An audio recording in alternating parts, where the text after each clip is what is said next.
Gusto mo ba matutunan kung paano ka magkaroon ng astig na font style sa keyboard mo? Ang tinutukoy ko dito ay hindi lang isang font style yung mababago mo. Ang tinutukoy ko dito ay pwede mo siyang baguhin hanggang gusto mo. Katulad na lamang ng pinapakita ko dito sa video. Makikita nyo dito na iba-ibang font style yung ginagamit ko habang nagtatype ako on the go. And pwede mo tong gamitin pag may ka-text ka or may ka-chat ka. Pwede mo rin tong gamitin pag may ipopost ka sa social media. Makikita to ng ibang tao. Astig, di ba?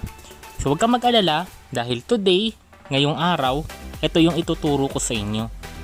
Pero bago ang lahat, kung first time ka pa lang sa channel ko, welcome na welcome ka dito. Pero kung di ka pa nakasubscribe, maganda mag-subscribe ka na para lagi kang updated pag may panibago tayong video.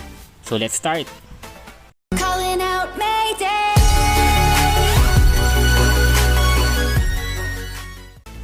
So what's up mga kaboom? Kumusta? Ako to si Jeyepji at sabi ko nga today ngayong araw ituturo ko sa inyo kung paano natin pwedeng baguhin yung font style ninyo habang nagsa-social media kayo or kung may ka-chat or ka-text kayo.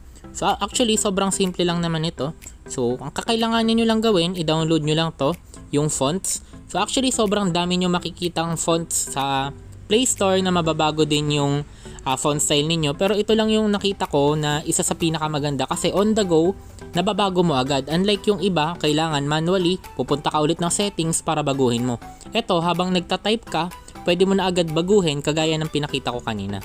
So ang gawin natin, click nyo lang yung fonts. So pag na-click nyo na yung fonts, ako kasi na-setup ko na to dati, pero pag first time mo palang isa-setup, i-click nyo muna to, yung Enable Fonts Keyboard. So i-enable nyo lang tapos i-allow nyo lang pag may lumalabas na allow. So pag okay na dito, isi-switch na natin yung keyboard natin into fonts. Kasi normally, nakasetup tayo sa Gboard, lalo na kung Android gamit mo. Kadalasan talaga Gboard gamit natin. So gagawin natin from Gboard, ililipat na natin to fonts. Tapos dito may lalabas na ganyan, active languages. Huwag nyo nang baguhin to, i-okay nyo na lang agad. Tapos makikita nyo, keyboard ready. Your keyboard is successfully installed. So dito, makikita nyo, may mga font style na dito and pwede na kayo magpalit-palit. So pag kinlik nyo to, ganyan na siya. Pag kinlik nyo to, ganyan na siya. Kahit ano i-click nyo dito mga kaboom, pag may ka-chat ka tapos sinend mo sa kanya, makikita niya din to. So useful to. Diba? So kung may ka-chat ka na, pwede ka na magpasikat sa crush mo, diba?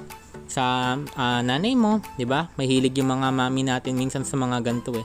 So napaka-astig kasi sabi ko nga, on the go, napapalitan mo na agad. So try ko, pakita ko sa inyo.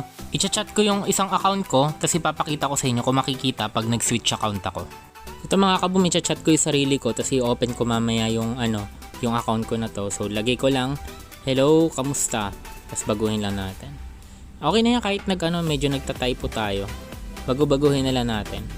Para lang i-open ko, magsi-switch account ako para makita nyo lang kung pati ba sa ibang account, pag sinend ko, makikita ba talaga. So yan mga kaboom, ganyan yung tinype ko, send na natin. Okay? Then open ko na yung kabilang account ko. So pag in-open natin, ayun makikita nyo, ito yung tinype natin kanina. Yung hello, kamusta, tapos mga random letters lang. 'Di ba? So nakikita to kahit sa ibang phone mga kaboom. Yun yung maganda dito. Kahit mag-post ka sa Facebook, mag-comment ka sa YouTube, makikita yan. Yun yung maganda. So try nyo. Pag na-try nyo na, mag-comment ka sa comment section natin para pagandahan naman ng font style. So yun lang mga kaboom.